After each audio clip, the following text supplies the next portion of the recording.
Hello everyone. ప్రముఖ కవి ఒక మాట అన్నారు, మనం జీవితంలో టైంని అమ్ముకునే స్థాయి నుంచి టైంని కంట్రోల్ చేసే స్థాయికి ఎదగాలి అని. ఒకసారి ఆలోచించండి, మనమందరం మన టైంని ఎవరికొకరికి అమ్మేస్తున్నాం కదా. మరి ఆ టైమే మన కంట్రోల్లో ఉండాలంటే జాబ్ బెటరా, బిజినెస్ బెటరా? Welcome to job versus business 30 days series.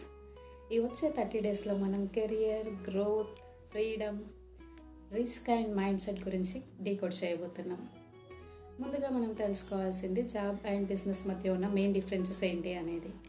Job అనుకోండి, ఫిక్స్డ్ శాలరీ ఉంటుంది, సేఫ్టీ ఉంటుంది, కానీ లిమిటెడ్ ఫ్రీడమ్ ఉంటుంది.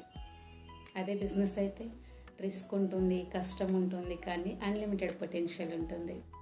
మీరు 9 to 5 జాబ్ చేయాలనుకున్నా లేదా ఓన్గా బిజినెస్ స్టార్ట్ చేయాలనుకున్నా ఈ సిరీస్ మీకున్న డౌట్స్ అన్నీ క్లారిఫై చేయడంతో పాటు clear insights, the motivation to take action and practical tips ఇస్తుంది. ఒకసారి మీరు ఆలోచించండి, మీకు జాబ్ సూట్ అవుతుందా లేదా బిజినెస్ సూట్ అవుతుందా అని. తర్వాత డిసైడ్ అవ్వండి. Day 1 వీడియోలో మనీ వర్సెస్ టైం గురించి తెలుసుకుందాం. Thank you for watching.